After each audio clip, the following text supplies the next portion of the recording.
Welcome back to Biz Asia America. Indian lawmakers took to the polls on Thursday to elect their 13th president. While the position is ceremonial, the former finance minister is expected to win. The question is, will he have a role in shaping India's financial future? Rochelle Akufo has the story. India's president is the non-executive head and enjoys all the pomp and ceremony that comes with it. But most of the country's decision-making falls on the prime minister as head of the government.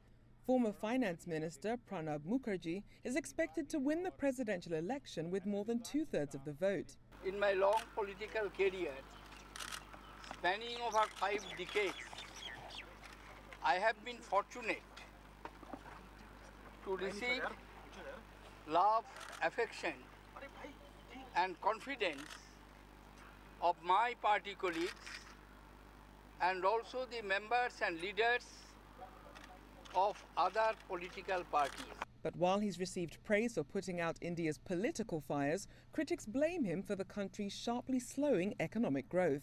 Opposition leader P.S. Sangma said, as finance minister of the country, Mukherjee was behind a host of problems, including a price rise, a poor FDI scenario, rising inflation and negative growth of the industry. With Mukherjee resigning as finance minister to run for president, Prime Minister Manmohan Singh takes over India's financial portfolio. Singh is credited with pushing for financial change that put India on a high-growth trajectory in the early 90s.